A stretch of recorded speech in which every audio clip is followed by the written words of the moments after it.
Last time I showed you how to DIY change our engine oil to the Valvoline Restore and Protect in our 2010 Acura TL in hopes that it will clean the internals of our high mileage engine and hopefully fix the oil consumption issue. I forgot to mention during that time that I also have two more high mileage vehicles that I changed engine oils to Valvoline. One is a 200,000 mile plus 2008 Lexus RX 350 with no oil consumption issue but with sluggish acceleration for a V6 2GRFE engine.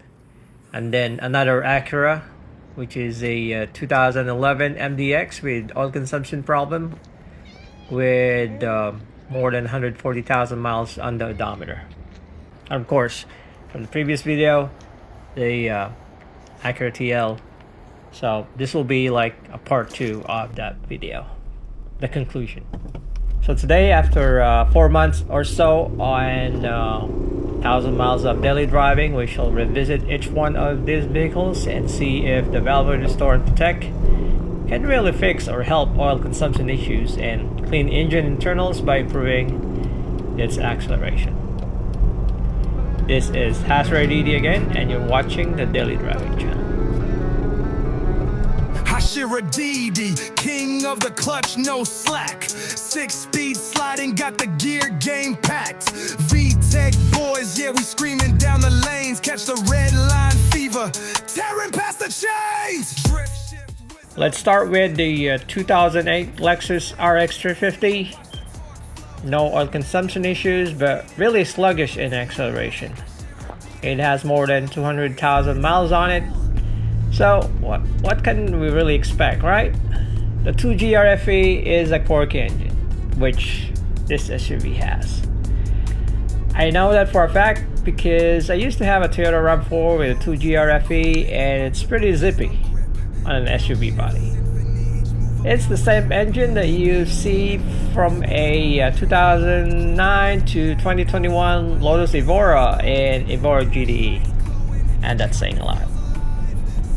And what better way to restore its former glory is by using the Valvoline Restore and Protect to clean and maybe, and I said maybe, to improve acceleration. So this is before. I'm driving here running on Mobil 1 engine oil, and then next one. In this video, I'm running on Valvoline Restore and Protect for the past 4 months.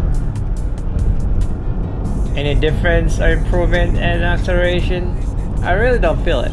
It's a subjective test after all, and just take it with a grain of salt.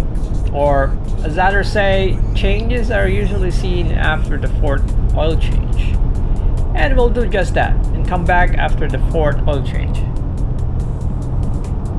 Next is a 2011 Acura MDX, a little bit the same as my Acura TL. I had to top it off almost half a quart of oil every 2 weeks of driving before I use the Valvoline Restore and Protect. 4 months later, and 1,000 miles of driving with Valvoline Restore and Protect, I was topping it off almost half a quart every 2 weeks before. So if you do your math, it's not math, it's math. M-A-T-H. I should have topped it off 8 times already, right? Within that 4 months that have passed. But no. First 2 months, yes. Every 2 weeks, I was doing it like this. In the 3rd month, I didn't have to because the oil level is the same. In the 4th month, the level was low, but not as bad as the previous months. I only have to top it off maybe 1/4 quart. So it looks like there's a little improvement. What do you think? I check all my levels, all my oil levels when the engine is warm and the car was on a flat level surface. It could be errors checking the engine oil, who knows, but I think it's an improvement in my book. So if you think otherwise, leave me comments down below. Lastly, the 2010 Acura TL with 180,000 miles on the odometer, also with oil consumption issues like the MDX. I was stopping it off about half a quart, no, 1/4 quart every 2 weeks of daily driving. Like the previous cars and in the last video, I changed the oil to Valvoline Restore Protect and drove it daily. After a month, the oil level was okay. There was no need to top it off, but I was already feeling some loss of power, especially when I'm in the second gear. Seems like it doesn't want to accelerate. This went on for a couple more days and I was getting worried. Did the Valvoline Restore Protect oil fucked up all my engine internals? Or, hopefully not, or my transmission is on its way out. Oh. That too is not good. But then again, this happened. My car was dead on the street. I had to call to get it towed. So, let's find out in the next video what really happened to the Acura TL. Did the Valvoline Restore Protect play the role in this mishap? Or it's something else? So if you like watching more of these videos, give us a like and possibly subscribe to keep us going. And don't forget to check that notification bell.